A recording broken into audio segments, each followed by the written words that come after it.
Hello, everybody, and welcome to our webinar on building the business case for digital employee experience with me, Alex Graves. I am the Chief Visionary Officer at the Microsoft 365 partner Silicon Reef, and I'm delighted to be joined by our partner from AB and also IC expert, Katie Macaulay. Katie, over to you for your introduction. Hello, everyone. Yes, thank you very much, Alex, for inviting me to speak to this webinar. Yes, I am the Managing Director of AB. AB has a quirk of fate. We are the world's oldest internal comms agency. So 2024 is a special year for us. We're 60 years old this year. And yeah, we get to experience lots of different organisations, what the digital experience is like. I have another hat that I wear on the side of the desk in that I'm also host of the Internal Comms podcast. So for the last 5 years, I've heard a lot of people reflect on the digital tools and channels they're using to connect with their people. So in a nutshell, Alex, that's me. Fantastic. So yeah, as you said, this is something that Katie and I talked about as we were planning this, and we decided to put this webinar together because many of our customers that we're having conversations with, it's often about digital audits or channel audits or doing more with the tools that they have access to. And sometimes this is driven by cost initiatives within the business, or perhaps even IT looking to consolidate platforms, or even businesses realizing that they need to innovate and they need to change how they communicate in a hybrid world. So that's really the topic of this conversation. And we'll be covering more around what digital employee experience is by our definition shortly. I'd just like to do some bit of housekeeping so that everybody knows the format of this. So this is going to be a conversation. We will not be doing any presentations, so no death by PowerPoint today, but we would like to invite you to use the Q&A throughout the conversation. So you'll see in the ribbon at the top of the Teams there, you've got Q&A. Please use that to ask us questions. We'll use it during our conversation to feed into the conversation. Or if you would even like to raise your hand and actually come off mute, we would encourage you to use that as well. So just use the raise hand feature. But also we would like you to use the chat. The chat is there for you guys to interact with each other, so you can get to know each other, but also just to comment on what we're talking about here. If you can empathize, you felt the same, or if you have a view, we would like you to connect with each other as well. At the end of the conversation, so at about like 40 minutes in from now, we will be covering off the Q&A, but also allow you to come off of mute as well to join us to further discussions that you would like to have. Again, this isn't meant to be a monologue from both of us. We'd like this to be interactive. We'd like this to be as interactive with you as much as possible, so that you can get as much out of this as you can do. So again, please also, you have the reactions. I think that everybody's used to Teams reactions now. So if you agree with us, you use the heart emoji or the clapping hands. If you disagree, use the shocked face emoji. So I'd like you to try and get as interactive with us as much as possible as well. So yeah, that's the housekeeping part done. So let's kick off into it. That's Katie. So things that you and I have been talking about recently with some of our projects that we're doing and customers that we're speaking to, we know the term employee experience is something that's been emerging over the last few years. And when we were talking about the title of the webinar, something that I think you raised to us, like perhaps actually people don't really understand what the digital or DEX, digital employee experience is, and why it differs between employee experience. Can you tell us a little bit more about the relationship between employee experience and digital employee experience, and why both are crucial for the modern workplace? I completely agree, because I think we've got very used to talking about CX. We all know what that means, the customer experience. And when you talk to me about the digital employee experience, I was like, oh, do you know what? I don't even think that's a phrase I'm hearing a lot of at the moment. Always talking to clients about their channels, their tools, their platforms, sometimes their channel suite. But I think a lot of organizations that I'm speaking to haven't yet got to a place where they can see the complete employee journey and experience from the moment that they enter an organization, and that digital experience around onboarding and getting started, through to every key significant moment of their life cycle with an organization, and then becoming an alumni as well. Now, inside all organizations, there's a digital aspect to every one of those stages. But the problem is, no one usually owns the whole of that. It's owned by different people at different times. No one can necessarily take full responsibility of it. But when we're talking about the employee digital experience, I think we're talking about all of those things. So I see it as broadly speaking, several building blocks. At the top, the tools that I use to do my job. That's often ERP tools, procurement tools. They've got to be good. If they're frustrating, that's a pain point. And then further down, you've got the communication tools, which as IC folk, we're all very familiar with. Then further down, you've probably got some collaboration tools that you use for knowledge sharing and insight, that innovation point you mentioned. And then you've also got, of course, HR platforms and tools where I put my expenses, things that Workday, for example, are very good at. Now, the digital experience encapsulates all of those things. Do they talk to each other? Do they provide the same experience? Are they integrated? Are they seamless? Probably not inside a lot of organizations, if we're being really honest today, but that's the holy grail, I think. Yeah, I think about it in terms of the term. Do you remember the term digital transformation that's been around for like the last 15, 20 years? I'm still hearing it. There's still many organizations that are on that wider digital transformation journey. And I think within that, you have to layer in digital employee experience, because really it's about how people are interacting with the tools, like you said, and in those different layers. So a transformation program has to think about it more from an experience perspective than we're here to do an upgrade of our IT or our landscape and a consolidation of things that we've been working on. When you think about it, well, what's the experience of the people that are going to be using it? For me, digital employee experience, it focuses more on the people than the tools. Yes, the tools are really important, but it's selecting the right tools that match the need of the people. I think that's the experience part of the digital journey that is transformation. And I guess when you think about who needs to be involved in those conversations to make sure that you've got, your digital channels working really well, where have you, well, who needs to come to the table to have those conversations, to get those people around the table to say, we're on this transformation journey, we're going somewhere, where are we going, and who needs to be at the table with us to make it happen? Right, that's a really, really good question. So where would I start? First of all, one thing that's going through my head is please don't go and talk to your most senior IT person in the business, your chief technology officer, at the moment that you need to upgrade, introduce something, do an audit. Don't do it then. Do it way before. Do it when you join the organization. Go and find that lovely person and say, what are your plans? How are you planning to upgrade the employee experience, the tools and the channels that you use every day? What are your cybersecurity worries? What are your security concerns? All of those questions, I would say, find that friend, make that connection really early on, build a bridge first before you go and need to ask to do something. A really important building block for all of the work that we do, and we have a kind of 5-step methodology, is we do one-on-one interviews with every member of a senior leadership team first. Because I want to understand, where is your business going? Before we talk about the digital employee experience, where is this business going? What are its priorities and goals? What's the competitive landscape like for this organisation? Where are you going to win? What are the obstacles to success, both internal and external? And then I can start to think about, in terms of the business journey and where that needs to go, in terms of the brand, the culture, the values inside the organization. This is all starting to build a picture of what that digital experience should be like. And I haven't talked about a channel or anything to do with that at the moment. I'm speaking at quite a high level to get those things crystallized in place.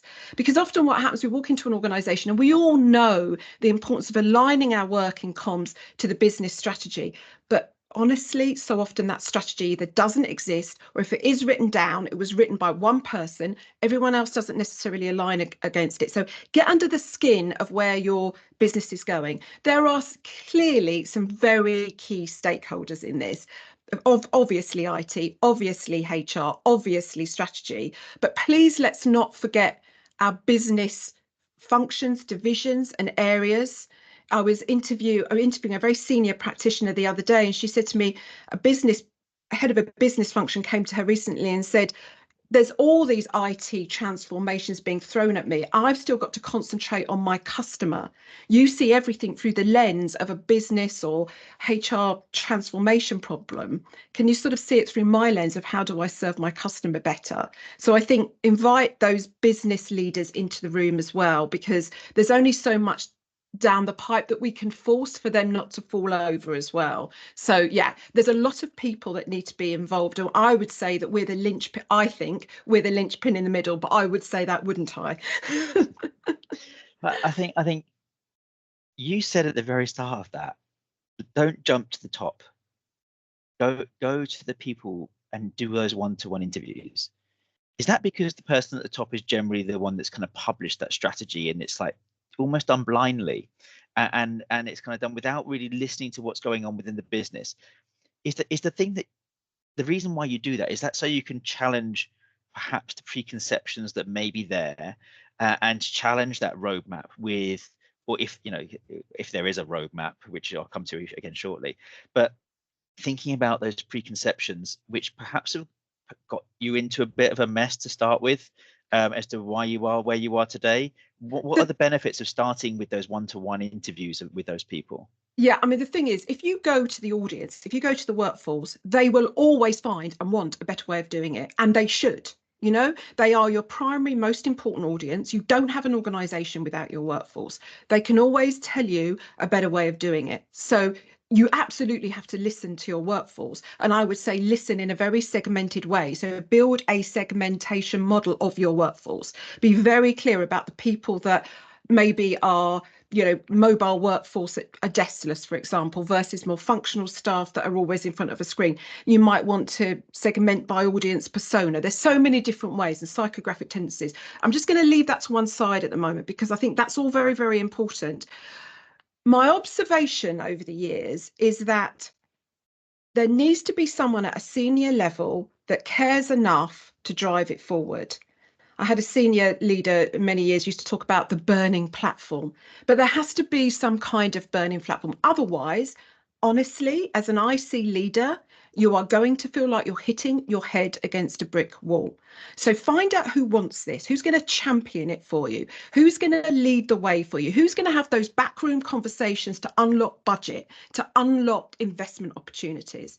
Because you can go to your audience and you can make all kinds of promises, but unless your leadership team is behind you and really wants to drive this through, you're gonna have a problem. That's just my perspective on this. But yeah, and I think it's something that we wanted to definitely drill into a bit more in this webinar, because I think that's one of the biggest challenges about identifying those people that are going to bat for you, right? Identifying those people that you become your allies, because often one of the blockers that we hear is that I've been asked to present a business case. I've got to create a business case. I've got to do that from scratch. Everybody's given me, like, often something that I hear is like, oh yeah, everybody's verbally told me they think this is a great idea, but I still have to go and do a business case. What do you think are the stepping stones in building that business case to be with the successful outcome? I think you touched on the one, like, get some allies, get people around you who can say, you know, we know this is a challenge in our business, but what is that key to that unlock, which is a successful outcome in presenting that business case? so this is really interesting question, because again, through observation, I have seen, when you say business case, I've got in my mind about 10 different documents that I've seen over the years. Some businesses, some boards, like, I want it on 2 sides of A4. If you can't prove it to me on 2 sides of A4, I'm not interested. Others, maybe on the more sort of professional services end, where they're used to 52 decks PowerPoints, they want everything proven. The whole return on investment bit has to be completely nailed down before they'll even think about it. So what I would say is go to your finance director, your finance team, and say, can I have a couple of examples of some successful business cases from the last couple of years? Use those as your template. I wouldn't go to chat GBT and ask for a business case. You need one that it's going to work for your culture and your organization. Then, of course, yes, align it. You know, I'm not telling anyone what they don't know. Align it to your business strategy. And so I'll give you 2 classic examples at the moment, 2 things we're working on. One is a business that's grown through acquisition. and they're in a situation where there's some of the parts don't sort of equal or more than the whole at the moment. So they've got a very fragmented, disjointed comms and digital experience landscape. So that's obviously a business driver. How do we make this, all these acquisitions add up for us? And another one is a business, a manufacturing business that's worked out that the only way it's going to compete in the market is through collaboration. Is through the different divisions sharing their knowledge and expertise. And so that's one of the drivers, is better connection, collaboration between employees. So I think you've got to work out, okay, where's this business going? How does the digital experience need to support that? And then, so you're kind of developing, if you like, once you've done the current state, because you then need to do the current, where are we today? What's the current tech stack? How does it look and feel? You know, what are the pain points? And not just the pain points. When we do audits, I think sometimes we can focus too much on where the problems are. And that's obvious, you know, ask people, can it be improved? They'll always say yes. There will be parts of your organization that are doing things brilliantly today. There might be just small pockets, but learn from that best practice. It's already happening inside your organization. And then you want to propose a solution that's costed, obviously, and that's got some kind of implementation and change plan at a high level attached to it. I would say business cases often miss out best practice externally. So you're looking inside, what do we have, what do we not have? But sometimes I think looking at the landscape more generally, the comms landscape, maybe your competitive landscape as well, could be quite useful. And one of the things I think is very, very helpful is a vision. A 5-year vision. Let's be realistic here. You're not going to change everything in 6 months. You're probably not going to change everything in 12. So can you, as an IC team, develop a compelling, if possible, measurable vision for where you want to get to with your digital employee experience? I think that would be very, very powerful as well within that business case. And in your experience at AB, how often do you get involved in helping a customer write that business case? Because you and us, as external third parties, we have the benefit of seeing that best practice around many different sizes of organizations, similar industries, similar verticals. Do you often get asked to contribute to help those things? And if so, like, what's been your experience of working with somebody in an IC team to help them do that? Because from my perspective, I think it would be really valuable. Yeah, so I think you're talking about two quite separate things here. So we get involved when we need to write business cases just to do the audit, because the audit alone could cost a sizable chunk of money compared to most IC budgets are pretty tight at the moment, and resources aren't great. So we will get involved just to say we should look at this. We think it could be improved, and we need to take stock of where we are today, work out what needs to be improved, and come back with a series of recommendations. Full stop. All we're doing at that point is coming back with a series of recommendations. That business case should be quite easy to do, because you're talking at quite a high level. We shouldn't be talking about tens and tens and tens of thousands of pounds. It should be it should be, I think, a piece of work you could get done in 3 to 4 months if you were focused on it. So that business case should be quite easy. The second business case, which is I now know what we've got to deliver, what we've got to change, where the transformation needs to happen. I'm going to plot that out, a series of quick wins, longer term initiatives. Now I've got to attach a cost to all of that. That you can't do as an external person alone, because there's going to be onboarding costs, there's going to be offboarding costs, there's going to be all sorts of security considerations, there's all going to be some integration considerations and the rest of it. So that's where I think what we bring to the party in both instances, I think, is objectivity. Particularly AB, we are completely agnostic when it comes to all this technology. So we'll work with what you've got or what you haven't got. It really doesn't matter. We'll make whatever you've got work. And also, and everyone will know this because they'll have employed a consultant to do it over the years, we can say what you've been trying to say for years, but not necessarily being properly heard. And it's massively frustrating to the in-house person whose leader turns around and says, I think that I've just heard we should do it. And you've been saying it for years. But all of a sudden, they've heard it from someone, they know how much their daily rate is. And so we can play, I think, a really, really useful role bringing in external best practice, being that third party advisor and coach. I think we can be for both of those business cases, we can play quite a helpful role, I think. Okay. And then one of the biggest things that I hear as part of the writing a business case where they want a return on investment calculation.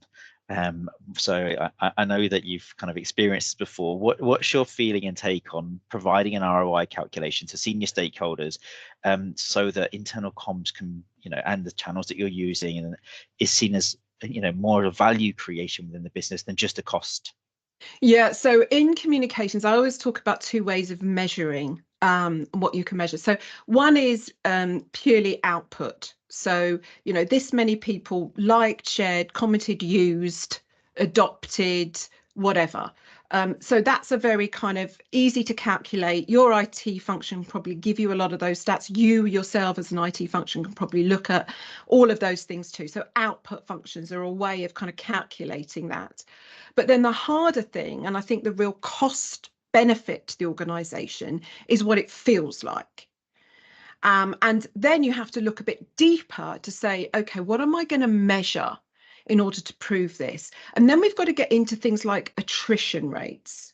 So have a look at your exit interview data. Is poor technology ever turning up in your exit interview data? I'm just so frustrated by the way that I can't do X, Y, or Z, because there's a cost to recruiting every single member of your workforce. So you could calculate that cost.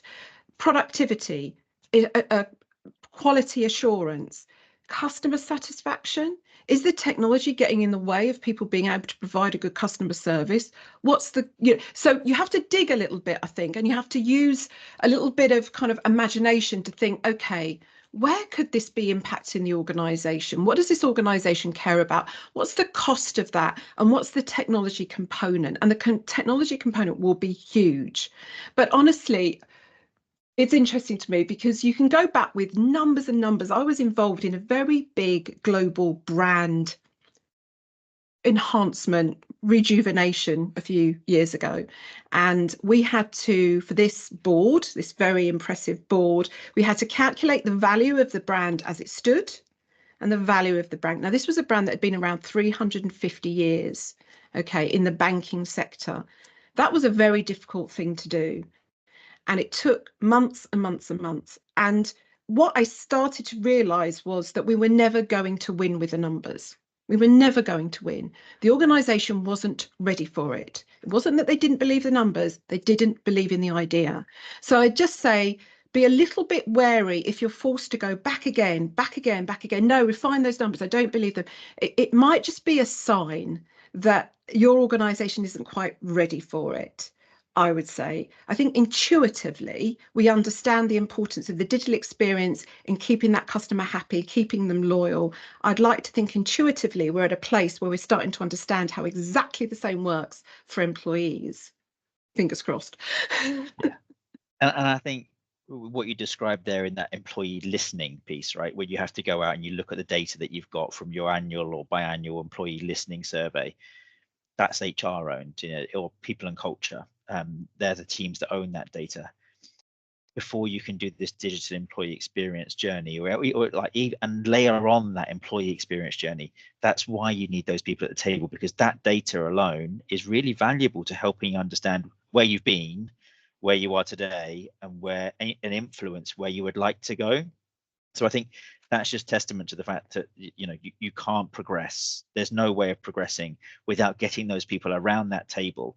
And the ROI calculations, yeah, they're a tricky thing, right? You're not always going to get that right. But if you map this is where we are today and this is where we're going based upon that data that you've got from your employee listening, the growth data that you can start to look at and measurements that you can put in place for, oh yeah, we can see in our exit interviews, people are talking about, oh, my laptop kept on dying. The phone you provided me was a piece of junk and it never connected when I wanted to. I would also, I perhaps, an engineer out on the front line and I don't really feel connected to the organization. They're the sorts of things where metrics are there, but it's that real kind of qualitative data that you're picking up from listening to people. What's your experience of working with perhaps frontline workers or deskless workers in that digital employee experience, and how are they included, or in your experience perhaps excluded from digital employee experience and being involved in that? Yeah, I mean, it's been an interesting journey with the deskless workforce over the years. So I've worked for many organisations where they've had a very large deskless employee group. So I'm thinking particularly, for example, of Royal Mail. So 130,000, 150,000 people, most of the men and women walking the streets of the UK. Some of them don't even have work emails, or certainly didn't sort of 10 years ago when we started to work for Royal Mail. So it's interesting, isn't it? What you find in my experience with deskless employees is, let's just forget digital for a moment, that touch point with your team leader is so important. And you may only meet them once a day, once a week. We know, and again, shouldn't be saying this in a webinar about digital, face-to-face is the most powerful form of communication, whether that's like this or ideally in real life, but it's very rich. It's a rich form of media. We get a lot from it. We get the tone of voice and the behaviors and all that sort of stuff. So for the deskless workforce, there were only really two things for many, many years. One was that face-to-face interaction. And for many decades, actually, and this is going to sound bizarre to a lot of people, print. That's how we used to connect with people, and sending them to their homes, sending regular publications to their homes. Now, obviously, thank goodness, times have changed, and now there is a plethora of wonderful apps out there, and within the Microsoft suite as well, social enterprise tools that you can connect with this workforce, so that they can feel like they're part of a community. So much easier, but I think the only thing I would say is that we've still got to make sure, and this is another thing that sort of goes against just looking at the channels and the pipe work. I find it quite hard sometimes to separate content from channels. So in my experience, you can invest a lot of money in an IC app or some sort of digital channel that connects this, your many tens of thousands of deskless employees. It can be bright and shiny, but if the content doesn't resonate with that workforce, isn't written for them in their language about things they care about, they're not going to use it. So yes, we've come a long way, but I still think the basics of, does this resonate? Have I co-created it with the audience? All of those things that we used to do in print years ago, all of those things are still, I think, really, really important. And I think you touched upon a point there about that shiny tools. Everybody wants a new shiny tool and a new shiny thing that's going to land and hit the mark with people, right? So one of the things that I'm seeing in that ecosystem consolidation, because everybody's being asked to do more with less now, right? So it's a phrase that I've heard more and more for the last couple of years, and that consolidation of tools perhaps into a single provider like Microsoft, for example. We've also just recently seen that Meta, their Facebook for Workplace is now something they're deprecating. That they've sliced that one off. Perhaps that was a tool that was really used to engage that remote workforce, but they're now having to shift. They're now having to shift to a new set of tools, a new set of way of engaging. So, and I can remember being in organizations, 15, 20 years ago, where you're thinking about, oh, but we've been told, but we can't use Vimeo. We've been told that we can't use YouTube. They're actually blocked, like IT block us from accessing these things. As an internal communicator, and you want to try and select the channels that are appropriate for your audience, because you said, like, the content is king. The content, the language, the tone of voice that you're using, mapping that to an appropriate IT tool as part of that digital employee experience. What are some of the challenges that you've experienced, like, in overcoming the tool selection within organizations, right? Because I think, like, we're about to see a big shift from everybody who's on Workplace into another tool. We're in conversations with lots of people about Viva Engage, rolling that out in place of it. What are some of the challenges that you've seen in perhaps convincing people that this is the right tool you should go for? We know that is the right tool because, I've used it in another organization. How can you convince those stakeholders that the right tool? What have you done in the past to help people do that, whether it's like tests or pilots or trials? Do they work, and how do you structure them? Yeah, they do work. So first of all, you need to do that needs analysis. So what is it I need? Forget the tool for a minute. What in an ideal world would I be looking for going into the market? Because otherwise you're going to be swayed by someone who's got the jazz hands. So don't do that. Come up with a complete kind of needs analysis. It must do this, this, this. This would be a nice to have. If it did this, it would be absolutely wonderful, but it's not necessary. That's what I need. You go to the market and you'll find there will be 3, 4, 5, 6 different ones that you're going to use.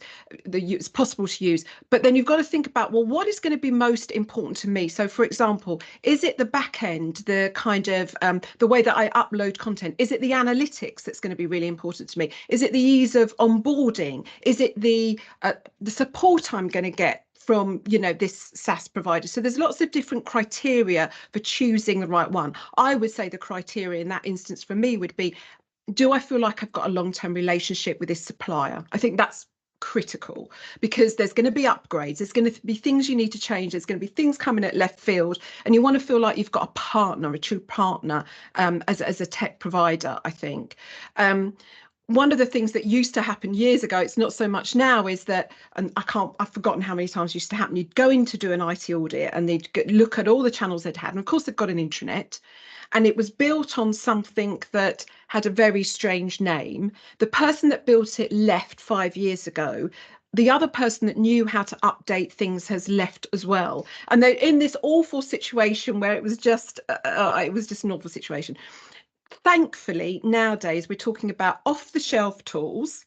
Many people know how to use. You can be trained in them. So things have improved radically. I love a test and a pilot. I think, you know, if you've got two competing solutions, a small test with a diverse sample, and it doesn't have to be a big sample of users, I think you've probably got to run that test for at least 3 to 4 months, because I think you've got to actually see what it's like. But you're not talking about, oh, I love it because it's blue, or I love it because it's shiny. You're talking, I love it because we said it needed to do X, Y, Z, and it's doing those things. The other small thing I'd say is that what tends to happen is everyone lumps everything together. So IC apps, Microsoft, Workplace, as one thing. They are not one thing at all. So Microsoft is a complete suite of communication tools, right? And you can pretty much find whatever you need within that. Broadcasting news you can do within that. Social development, so community, but you can do within that.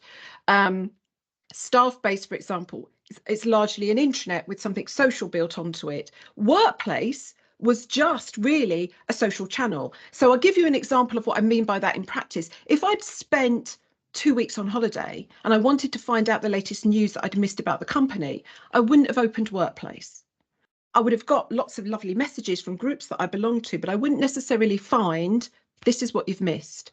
Whereas with Microsoft, if you've got a fantastic hub of the truth, you know, the content hub, then you know where to go to find out everything you need that you've missed. So I just think separating them out, don't see them all the same, go back to what is it we actually need for this organization and for this audience. Do a pilot, and that will the users will tell you what they like and what they don't like, I'm sure. Does that sound right, Alex? No, it does, and I'm actually going to tie it back to the conversation that we had at the beginning about getting those people around the table and the roadmap, the digital transformation journey of where you're going. Because some organizations, when you're selecting a new tool, perhaps if you don't talk to the IT team, the HR team, you won't know that they're already looking at that larger digital landscape. And often I've seen examples where what we sometimes call shadow IT can creep in. You know, it sneaks under the radar because there was a need within a pocket of people over here, whether they often use WhatsApp for business or something like that. I think it's a case of bringing it back to that table and going, well, we need this. What's the plan? Where is that plan? And if that plan is not transparent, clearly visible, well communicated, and I think this is where IC folk have a really big part to play at being at that table, because they need to understand to be part of that workplace transformation, that journey that you're going on, so that they can share in, like you said earlier on, about really plain, simple language to the people. This is what we're doing. This is why we're transitioning. You know, if Meta's workplace is disappearing, well, this is disappearing because they've made a decision. We're transitioning to this tool. We'd like to invite some participants in to trial it. That could happen. Or the converse, we'd like you to take part in those studies to get that analysis of why we're doing this. I do understand that sometimes it can be kind of IT led. We've already got a license for this. Back to that doing more with less though, right? Because sometimes that's really important. Like, let's make sure that we're using the tools we've got and maximizing them before we invest in something new. So I do think there's definitely something down to it's an IT responsibility to make that roadmap transparent, and for comms to be really tightly, closely knit with them to go, we're here to help you transform and help you understand how you communicate that out. Because I've seen lots of times where investments have been made in tools that, you know, should never really make it into the organization because it was never part of a bigger plan. But somebody, like you said earlier on, somebody's got the ear of somebody who can push it through, right? And it happens. It does happen all the time. It does happen all the time. But in terms of that digital employee experience strategy and getting a business case, getting everybody on board to that and agreeing it and aligning it, a piece of that puzzle for me is making it clear, making it visible, so everybody knows what you're doing and where you're going and how you're going to get there. Because otherwise that transformation won't happen fast and you'll have a blockers, but also you get that shadow IT creeping in as well. Yeah, just doubling down on one thing you've said there, and I checked this stat this morning. Tech providers, tech companies reckon that the average customer is using 20% of the features and functionality that they have built. 20%, 80% of it not properly being used or not being used at all. So before you jump to the conclusion that we need something new, just check that the thing you're using doesn't actually provide that, because it really might. I think that's worth remembering. And the other thing is, the very first thing, and I'm giving this away for free, the very first thing that happens after every audit, which is the quickest win because it can be done in 24 hours, and apologies if everyone on this call has absolutely got this in place, but I meet so many that don't, is one pager that says, we use this tool for this tool for this tool for this. This is the purpose of each tool. This is how to use it. If we've got a regular channel that comes in on a Friday, this is why it comes in on a Friday and this is what it's for. So just that clarity. You know, I often think a little bit about, in our world, Alex, about wayfinding. And this is going to sound really, really weird, but, you know, you walk into an airport, even a airport you know, and you are told exactly where the toilets are, how you depart, where the prayer room is. It's an art form and a science, wayfinding. Do we do that enough as IC folk when it comes to the landscape, the digital landscape in organised? I'm not sure that we do. It's just an observation. It's just a thought. It's a very topical and clear observation, because I'm speaking to 3 or 4 organizations at the moment where onboarding, like for me, like you should cover that off in the employees onboarding. And every year there should be an update or a campaign, even like you could even run an internal comms campaign about this. So like that, what to use when and why, or what you could call it Wayfinder, like how to find your way within the organization.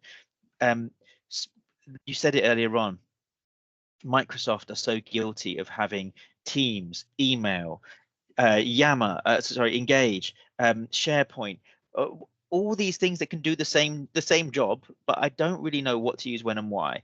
If there was clarity, a clear like structure that says, I'm looking to do this and I want to communicate out to this audience, in which case I go and do that here, or that's the channel for that, and being really clear about those channels. And I think that would help people measure as well. I think if you're really clear to people about what to use when and why, and you've got those measurements in place to measure how those channels are performing, I think it's a really good opportunity. And I think, like you said, you're giving it away for free, but you know, you can really just go and say, well, actually, it's an adoption and change thing we can do very quickly, and will make such a big difference to engagement as well.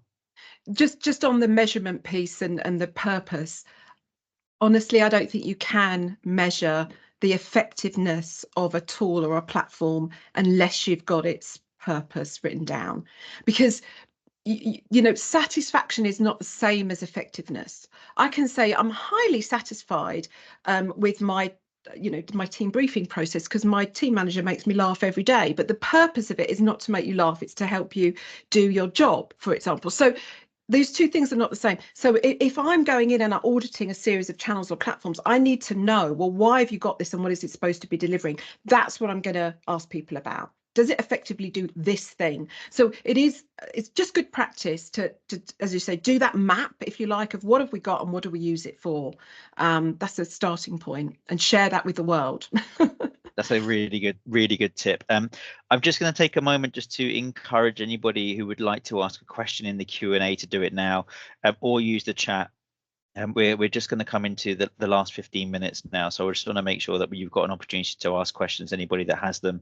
So Katie, I think as we start to summarize and think about what people can take away from this webinar, in terms of how they can actually get that senior stakeholder bought in, and also aligned to a business case. What are some tips that you can give people? I know you've already given one for free just then about the adoption and change approach, but what are some things that you would summarize from this and your overall thoughts?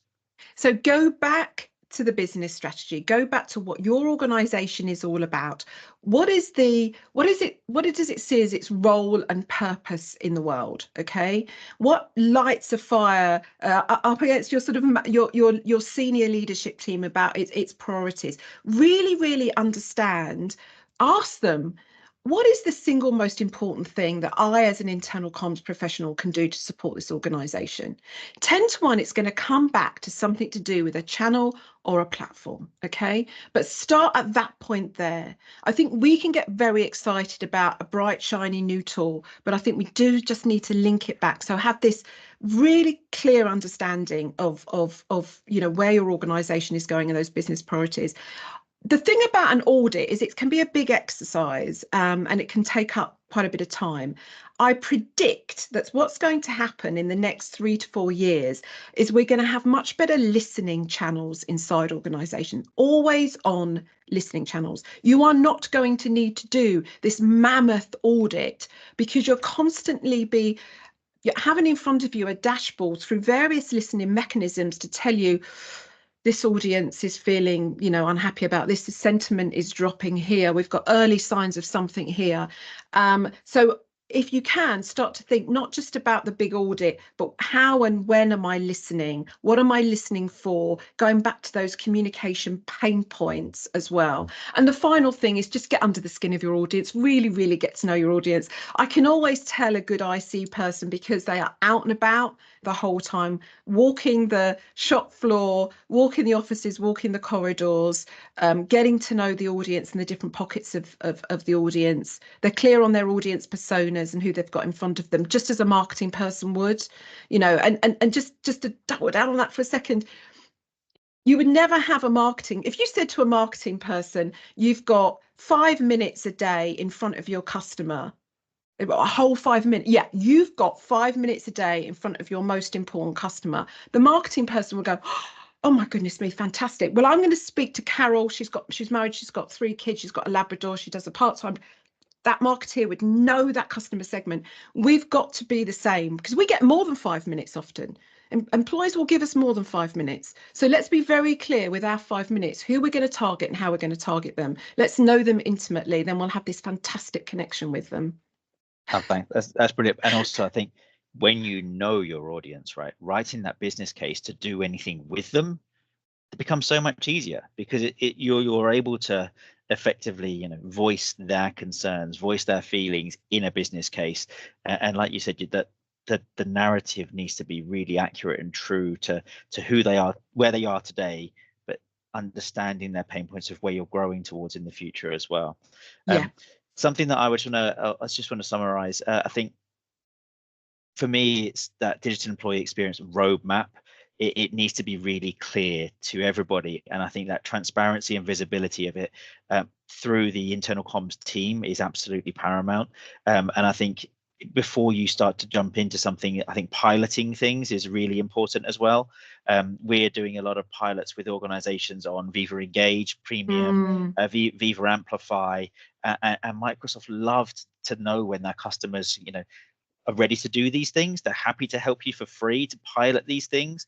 So just I think testing out, listening, measuring, that can even come before a business case in some instances, because you can actually just test it out. Does it work for us? Because then we can form a business case around taking it to the next step. It's sometimes it may be seen as cart before the horse, but actually it's just testing the water. Like you said, like, there's loads of tools out there. Let's understand what's available and what's out there and trial it out. Give it a go. We can do that listening and measuring. So I think we've had a couple of comments. So Catherine's, I think you've been sat on her shoulder, Katie, as they're going through their business case process, is one thing she says there. Oh, I'm glad it resonated. I really like Jenny's point, actually. If I did one thing perfectly well and everything else was mediocre, what would that one thing be? Jenny, that's brilliant. My observation is sort of post-COVID, there's a lot of demands on internal comms teams at the moment. Budgets haven't got bigger and team sizes haven't got bigger. So we're being forced to prioritise and sort of work out the sort of important from the urgent. You know, I need this tomorrow, really urgent, but this is the important thing. Doesn't necessarily have a deadline, like improving the digital experience. So that question, I think, it enables you to really hone in on prioritizing what you need to do as a team. So yeah, really love that a lot. Yeah, I think hopefully other people can take that question and ask their senior exec that same question. I think that's a really good one.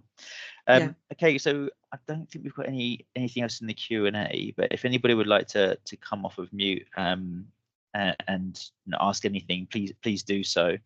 I'm just going to make sure that we've got that set up to do that. So yeah, if you want to come off mute. Yeah, I'd love to know what people's experiences of this has been like when they're looking across their sort of digital landscape, and some of the challenges that they're and how they're feeling. Are they feeling excited by the opportunity? For a long time, we struggled in internal comms. Our channels and tools were not good. Everyone, or if you're old enough like me, you can remember a time before email, before intranets, before the internet, when we stood around a fax machine.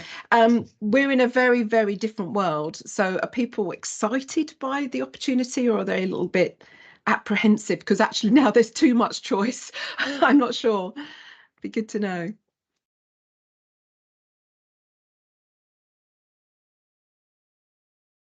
It's all gone very quiet, Alex. Yeah, no, that's all good. That's all okay.